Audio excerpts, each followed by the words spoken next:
Bonjour à tous, je suis ravie de vous retrouver aujourd'hui dans cette nouvelle présentation de matériel avec une nouveauté qui nous vient de notre boutique j'imaginesse.fr et qui s'intitule 1001 phrases farfelues pour adolescents et adultes. Peut-être que vous connaissez déjà la version enfant avec donc des dessins, et bien voici la version ado-adulte avec des images réelles et avec du coup des planches qui permettront de travailler d'autres thèmes par rapport à l'âge de nos patients. Je vous montre l'intérieur de cette boîte tout de suite. Vous avez donc à l'intérieur un petit référentiel avec des explications bien sûr sur comment utiliser le matériel, avec également des idées parce que c'est vraiment un matériel très riche que vous allez pouvoir exploiter de différentes manières. Et vous avez également à la fin un lexique avec du coup tout le vocabulaire qui est repris et à chaque fois le féminin, masculin qui est également noté pour des exercices notamment de correction orthographique. Si vous avez envie de travailler notamment les accords, eh bien le patient peut aller se référer au lexique pour s'auto-corriger. Vous avez bien sûr le dé et les petits jetons puisque le but sera donc de lancer le dé et de placer des jetons sur les numéros des planches que vous aurez sélectionnées pour ensuite construire une phrase. Au niveau des planches, vous avez toujours des personnages. Donc ici, on a fait les professions féminines, les professions masculines, les professions mixtes, les professions plurielles. Donc pareil, pour travailler les accords, notamment à l'écrit si vous le souhaitez. Les personnages célèbres féminins, les personnages célèbres masculins, les animaux féminins, masculins et mixtes. Derrière, évidemment, vous avez toujours les mots écrits puisque c'est un matériel que vous allez pouvoir travailler à l'oral comme à l'écrit si vous le souhaitez.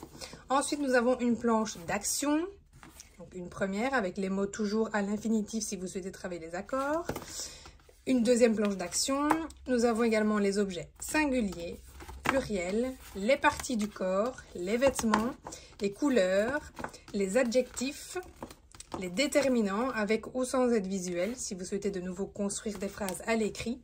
Ensuite, nous avons des activités, des sports, des pays, des pièces de la maison, des lieux divers, des lieux publics, le temps, pouvoir travailler notamment la conjugaison par exemple. Et donc ici vous allez avoir voilà, les mois de l'année, les saisons, les heures. Ici on va avoir des précisions au niveau des compléments de temps. Et donc voilà, vous allez sélectionner les cartes que vous souhaitez utiliser avec vos patients.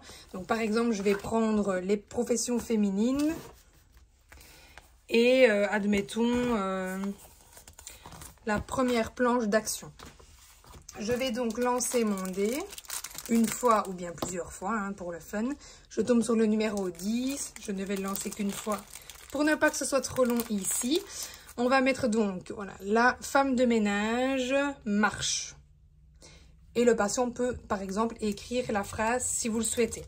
C'est vraiment un matériel que vous allez pouvoir adapter puisque vous allez pouvoir augmenter le nombre de planches pour que ce soit de plus en plus progressif, de plus en plus complexe, augmenter vraiment la taille et la complexité des phrases créées par votre patient et vraiment lui faire un exercice sur mesure étant donné que vous allez pouvoir encore une fois travailler à l'oral comme à l'écrit, en lecture, en orthographe, en écriture, enfin vraiment tout est possible. Donc je ne peux que vous conseiller ce matériel si vous cherchez du nouveau à utiliser avec vos adolescents et ou vos adultes, étant donné que celui-ci vous permettra vraiment d'être hyper adaptable et donc rentable également dans vos séances.